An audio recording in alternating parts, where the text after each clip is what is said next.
Coach, your quick assessment of the game? Yeah, it was a good win. That was a good team. Everybody thinks of EIU last year, but, I watched the film and they could beat UT Martin. The quarterback made a big difference. At the end of the day, just loved how we finished the game, obviously. We had a 2-minute situation, offense and defense, before half. That was huge. Both have been not great for us, so that was good to see. And then just finish with that big-time 4-minute drive and then finish with getting off the field on defense. But I'll be honest, that's not a championship team down there. Why do you say that? Let me finish. Oh, okay. I'm sorry. The truth at the end of the day, you're watching what I'm watching, champions don't make mistakes like that. That's the truth. I love my guys, and that's probably the problem. But I don't like this team. They got all the answers. We're talking about stuff in week 6 that we're talking about in January. You know why things don't get better? Because you're not humble. You think you got all the answers, that's why nothing gets better. And I'm not trying to run this victory for my team or for me. I've lived my life one way, just the truth. I could be wrong. I'll watch the film, and if I'm wrong, I'll apologize. But we are where we're at. There's no reason the things that are happening. But we haven't been able to get it fixed yet. And so, championship teams don't make mistakes like we made tonight and have made. And, it's a reflection of me. Right now we look like a talented, poorly coached team is at the end of the day. And when I say it is my player's job. But I keep putting them out there. And so it's frustrating. I'm not talking about my bottom roster. I'm talking about the All-Americans. How far away is this team from getting to that championship level? We're going to just try not to get penalties. We're just going to try to stop yelling at officials, and then when we get done with the game, run over to the sideline to the students, because that's really why we play. It's because our egos, and so how we're like posers. We pretend. Really what we want to be is just go make a big deal about me. I'll take questions now. Well, that answers my question, because I was going to point out some different things that happened in the fourth quarter. And yes, you got the win, and you should celebrate that. But there were a whole lot of things that were very, very similar to those other 3 games leading up to that win. And I wanted to know if you felt that if you resolved your issues, and you obviously don't feel like you've resolved a lot of those issues. Yeah, either I'm not a very good coach or they don't want to listen. And both of those are a bad deal. Well, when it comes to penalties, especially the late ones, like on that final offensive series, your quote is you either coach it or tolerate it. Mm-hmm. So are you guys making a point of emphasis in practices with penalties? Yeah, every one of my players know better. Yeah. I think you've covered me long enough that I'd own it. Right. We got some guys who need to look in the mirror. This isn't my last year. I've won a lot of championships. I love coaching, and I'm going to have more. But at the end of the day, they have been coached better than that. Your offensive line and Geno, I'm going to pair those two together. They seem like they're getting a little bit better each week. Are you seeing that growth? And right. You had told me in August that it was going to be 3, 4, 5 weeks. You don't just, hey, we need to run the ball. Come on, guys, run the ball. We got a skill build. And skill build takes reps, feedback. And it just takes a while playing with some young guys. But and I thought we made a couple good scheme adjustments offensively. And so we kind of got the run game going. And I don't know what the stats is. UT Martin can run it on them. That's a good defense, right? Statistically. So for us to show up and do that and have that and even when they knew we were going to run it, not that we tricked them. They knew we were going to run it, we knew we were going to run it, and we still run it. And that is a staple of a championship team if we can keep that going. It seemed to me, I'd have to look up the statistics, but it seemed to me that Paxton ran the ball more today. I don't know if that was by design or if it was by, hey, everybody's covered, I got to run. Yeah. But are you fine with Paxton extending plays with his feet and running? Yes, I thought that was the difference in the game. A lot of those third downs, hard third downs he picked up, they were really playing coverage. They were playing a light box, so that's why the runs was going. But it's kind of hard to throw into, to be honest. And so when they were covered, he did a nice job. He never took a bad hit. He had good ball security, and we've had conversations before the season about red light, yellow light, green light. When you're making those kind of decisions, never at the jeopardy of your health. And I thought he did a superb job running the ball today. Last one for me, Ryan Flournoy continues to catch the ball with The cast. a huge thing on his hand. That's not a little cast. Talk about what you see from him and just his ability to still produce and be effective and be uncoverable, really playing one arm. Yeah, no, totally. I mean, that guy has my respect. As skilled as he is, most times when you're that skilled, you're not that tough, to be honest. Yeah. Like, that's just how it kind of works for whatever reason. And he's just got both, man. He doesn't make excuses. He'll never blame his cast if he drops a ball. He still blocks. He doesn't go out there do one-handed and make a scene and stuff like that. Like, he's a competitor that I really respect. Coach, to end the 3-game slide, I know you mentioned that you're not really thrilled with this team, but is there some relief in knowing that, hey, we're back on the winning track here? I mean, I don't look at it like you guys and everybody look at wins and losses. Like, at the end of the day, I'm disappointed in the team I have right now. I'm not trying to be mean here. Like, I love my guys. Like, they're great people and they're great students,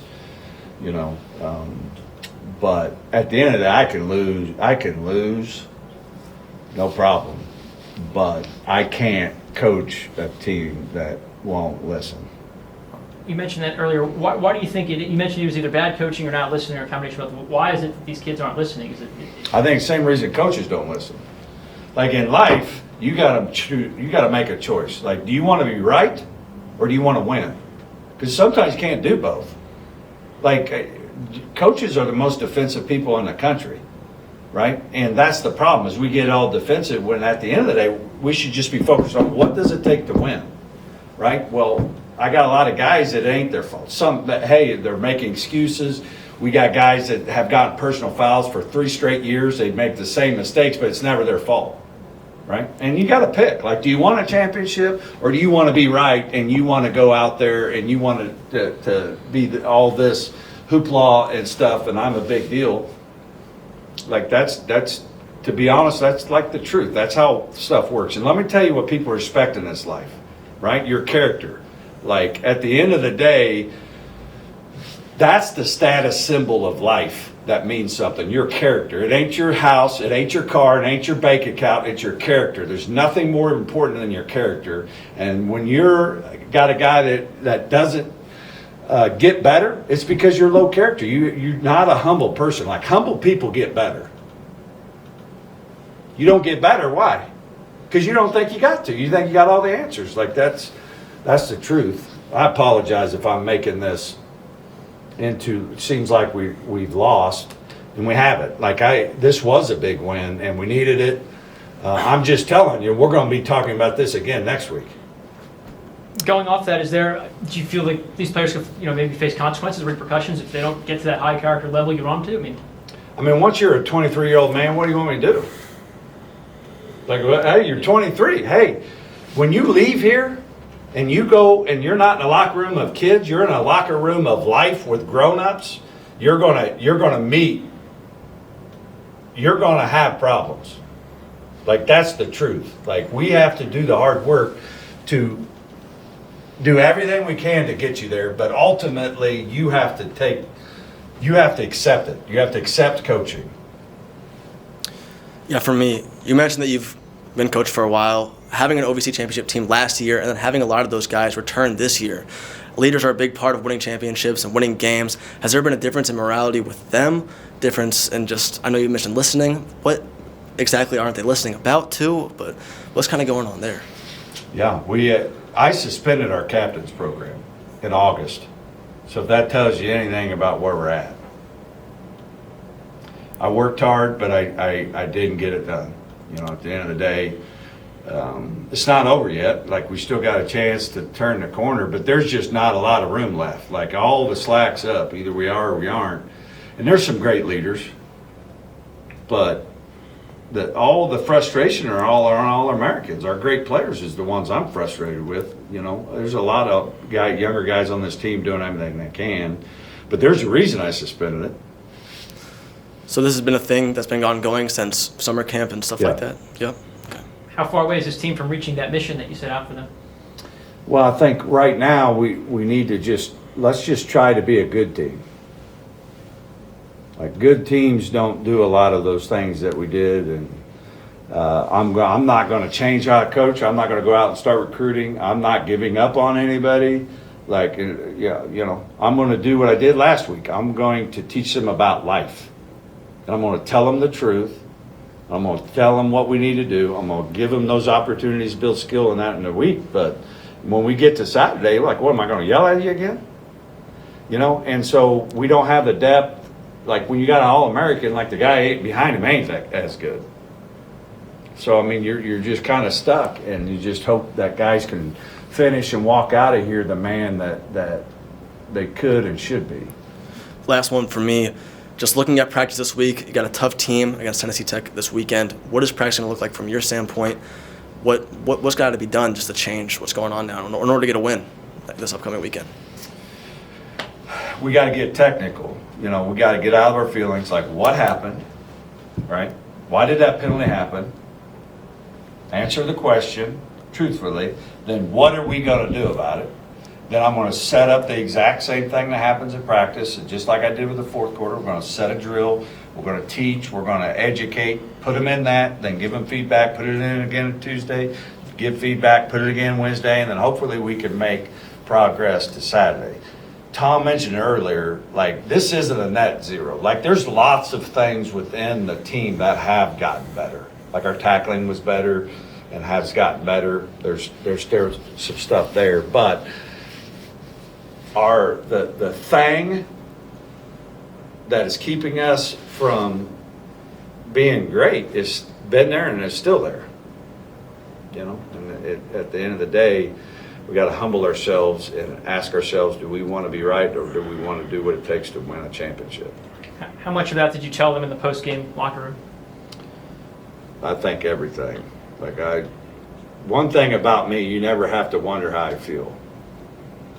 I pride myself in not being fake or not saying what I don't mean. And hopefully I didn't win it for them, but I told them how I felt. There's recruits and I told them how I felt. Like, that's the truth. Coach, is this a great example of that old adage, it's much more difficult to handle success than it is to handle failure? Like Sure. you had told me earlier this year, it's harder to get from 9 wins to 10 wins than it is 4 wins to 8 wins. Right. Is this an example of that? Probably. I think it's just human nature's undefeated. It got me. It got our program. You know, I just think human nature's undefeated, man. You know, and I thought we did a lot of work on this, but it was all talk. No action.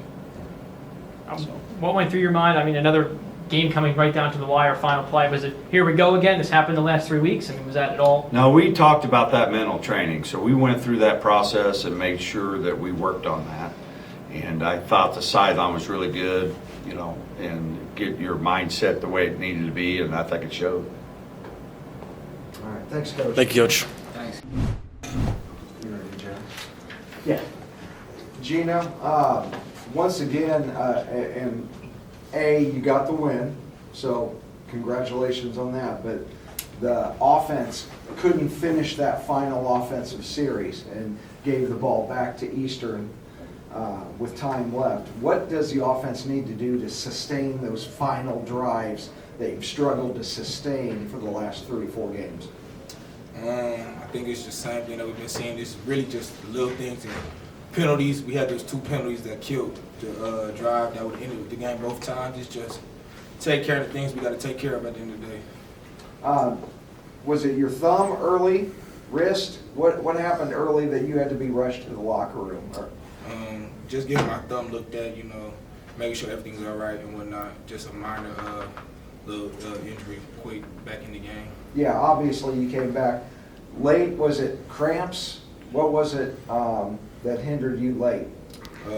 Yeah, cramping in my leg, kind of bad. Just getting it stretched out, but I feel like the cramp didn't stop anything. Kevion came in and did his thing, scored the touchdown, and so it was no drop off. How much does Kevion help you? He helps me a lot. One of the smartest football players that I played with. For him being that young and knowing the game, he still teaches me things every day.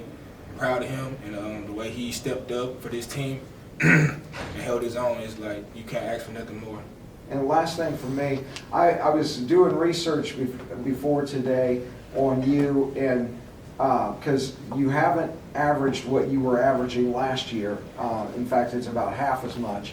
But last year, through the first half of the season, you didn't have a ton of big games. Most of your big games came in the second half of the season. Why do you get stronger in the second half of the season, do you think?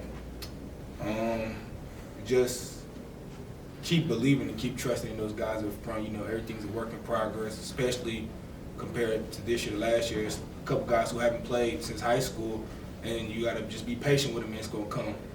All right. For the way the last couple of weeks have gone, for it to finally have gone your way today, what's that feeling like? It's no better feeling, and especially on homecoming, you got old football players, but most importantly, we did it with each other. We got to win with our family as a team and brothers.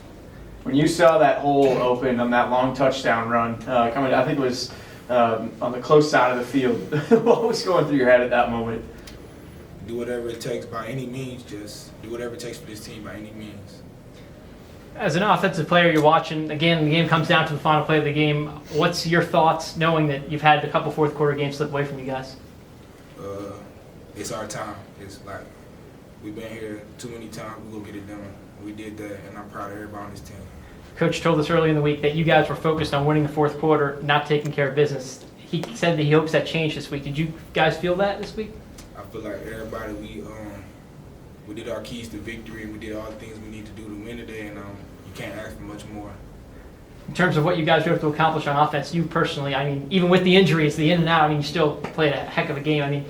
Is there something to be said about how your endurance could be even with injuries?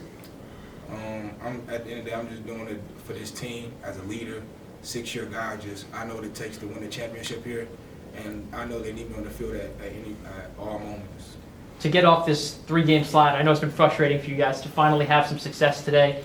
Does it kind of maybe disregard anything that happened in the last 3 weeks? We haven't been worried about the last 3 weeks. The last 3 weeks are the last 3 weeks. We were worried about today, and we got the job done. Just moving forward, how do you build off this? I know another good opponent next week for you guys. We got 24 hours to celebrate, then when come Monday morning, we put this to bed and on to the next. Where does your energy come from? Whenever something good happens, you're around up the crowd, you're jumping on the benches. It seems like it comes from somewhere. Something special? It comes from my brothers, and it comes from the heart, knowing that this team needs energy, and especially from their leaders. And I feel like as me pumping energy in this team, I feel like the team will never die down. Just speaking about energy, was there a difference the team had this week prior to the other weeks, or especially in that fourth quarter, just really locking down and getting that victory? Was it just a different mood or a different vibe going on there? What can you say about that? I could just say we know the story we want to tell. As a family, we know that the last couple games haven't gone our way, especially in the fourth quarter or especially the last 10, 15 seconds. We just know, like, energy dies down when something bad happens, but today we just kept each other, we locked in, and we just got it done. I got you. And then also you talk about knowing what it takes to be a championship team. As far as this team goes, you know what that type of feels like. What does this team right now compare to in previous years?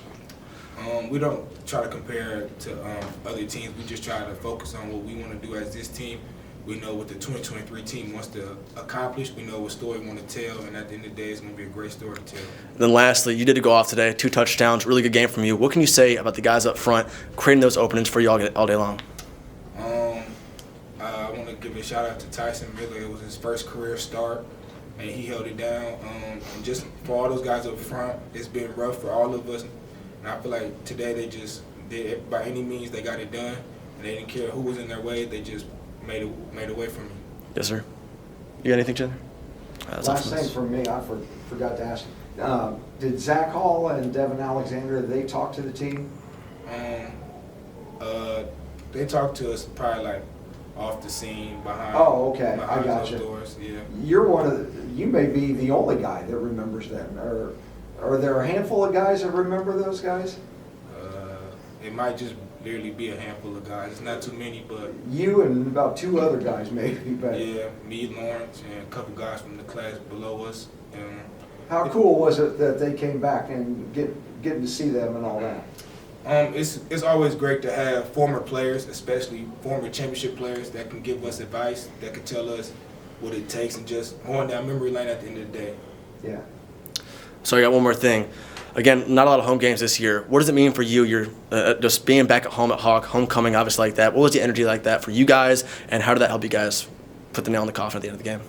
Knowing that we don't have too many games here at Hawk, especially with a new stadium, we gotta cherish every moment with us, the community, and just always put on a show for them, and just hopefully they keep coming out and keep supporting and keep giving us sold-out crowds in our brand new stadium. Yes, sir. Thanks, Geno. Thanks, Thanks. Geno. Congratulations. Thank you. You got the win today. Congratulations. Did your defense resolve the issues that have been hampering it over the last 3 weeks? Do you feel like you solved some of those issues? To an extent, yes. I mean, we stopped them. They did score that fast touchdown the second last drive. So to an extent we did, but it's just really that second last drive is limiting those big plays. And we can always get better. So, and then for this week, I know we'll go into it and we'll try to get better in that situation. When they scored quickly and you had a double-digit lead, that evaporated. All the situations were the same today that they were the last 3 weeks. Was that going through your mind, or are you just so focused on the individual play that like you can't think of like, oh God, that went wrong against Eastern Kentucky and it just did again? You can't think like that. Right. I mean, it never popped to my mind. Really, the only thing that popped in my mind was we're going to be back out there. And even if the offense score, we're going to be back out there. So I just got to do my job, make sure the defense, we're all doing our job, and just executing. But I feel like as a defense, we kind of trusted the offense, and they had a great drive that last drive. So we weren't really thinking about the last 3 weeks yeah. Why is this team tackling better? Because Coach Tuke said this week that the tackling has improved. It's not where he wants it to be, but it has improved. Why has the tackling gotten better with each passing week from really questionable to it's serviceable now? Just trusting our training, working on your practice. We tackle Monday and Tuesday, and we really just trusting our training out there, looking at the hip, not slowing down, and guys are finally starting to buy in. And Coach had mentioned there were some nutritional changes at halftime, like less sugars, and then you guys do a different warm-up and when you go out there. Right. Do you feel like that physically helps you? I do. I personally, I like doing some individual drills, get the blood flowing, getting the active movement. That way, when we go on defense, it's not like, okay, I just stretched my hamstrings. Like, I've already done these movements, and I'm ready to go. Okay, last one for me. How in the world does a kid from Arizona end up at Cape Girardeau? Man, it's a long story. I didn't get anything out of high school, just D2s and PWOs. So I took my chances in junior college at Garden City Community College in Western Kansas. Oh, okay. And I went there as a walk-on, and I earned a scholarship after the first semester. And then after COVID, I had some offers, but I decided to return. And then when I was graduating, Coach Tuke gave me a call, and I was originally committed to Akron, but then I flipped my commitment here. So I just really bought in, and I love Coach Tuke and what he's about. And when I saw what the guys they were bringing in, I was like, I want to be a part of this. So. Yeah, why did you flip from Akron, which is a MAC school, to SEMO? Culture. Really? How they presented themselves. So, yeah, like Akron, they're an FBS school, but I want to win. So that's why I came to SEMO, because I want to win. And I didn't want to go to a program where they were always 1-10, 1-12. I want to come to SEMO where I know we can win. Interesting. All right, thanks. Because you mentioned you weren't thinking about the last 3 weeks, but for how they went to now, for today, to go finally your way, especially with the defense being on the field, getting the stop? What's that like? Feels good. Feels good. It kind of feels like a barrier off our chest. Like we can take a deep breath. But at the end of the day, we just got to go back on Monday. We'll celebrate 24 hours, enjoy it with our brothers. But Monday comes, we're back to it. There wasn't necessarily question marks. When I got to catch up with you, I think it was last week, it was just, hey, we just got to recenter it and we just got to keep going. Right. That seems like it was going to do. But for the win today, how much of a confidence boost does that give you now for the rest of the conference? It gives us some confidence. I think we do have confidence. We just really just need to execute and do the little things and just continue to be coachable and to buy in. I noticed today you guys didn't do your traditional fourth quarter. When the fourth quarter begins, you guys play a song and do the celebration. I noticed you guys didn't do that today. Were you guys just trying to get the job done? Was there some other stuff going on? We really just put a emphasis on the fourth quarter of focus. Just do your job.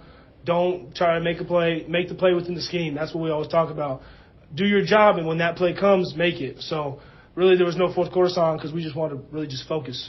Is it ever coming back? I don't know. Just going off that, Coach told us earlier this week that you guys last couple of weeks have been focused on winning the fourth quarter, not doing your job, and that paradigm flipped, and today you guys did your job. Was there something that changed throughout, I guess, leading up to that point? Yeah, we really just didn't want to focus on winning the fourth quarter. We wanted to focus on what wins the fourth quarter. And what wins the fourth quarter is doing your job and executing at a high level. If you do your job and execute at a high level, then they won't score and we will score. So it's really not about winning the fourth quarter. It's about doing your job. As a defensive player, game again comes down to the final play of the game for both teams. What was running through your mind? Was it here we go again, or? No, strap it up. Come on. This is what we live for. We love, personally, I love being on that field. Game's on the line. I want to be on that field, and I'm looking forward to it. So. How much, I guess I know Jess kind of touched on this, but confidence-wise, obviously you end this 3-game slide to get this win. Is this, I guess, can you disregard the last couple of weeks after getting back on track here?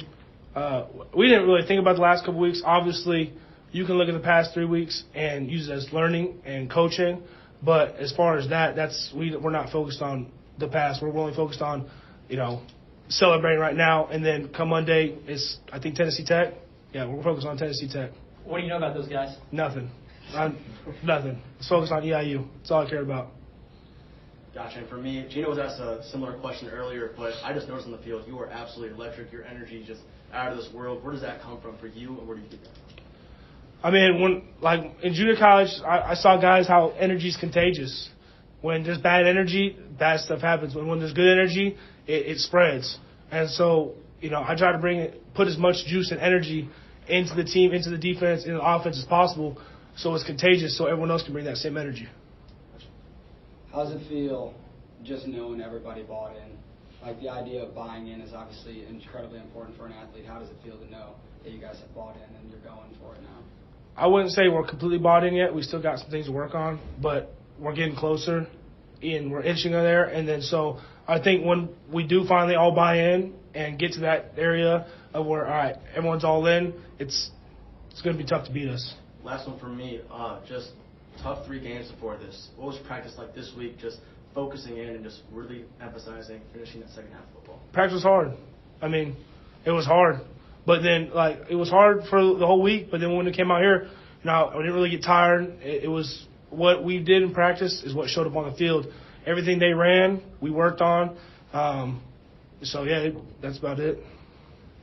Last question for me, kind of off the wall a little bit, but heat and humidity in July and August in Cape Girardeau compared to 115 degrees practicing in Arizona, which is more difficult physically and mentally?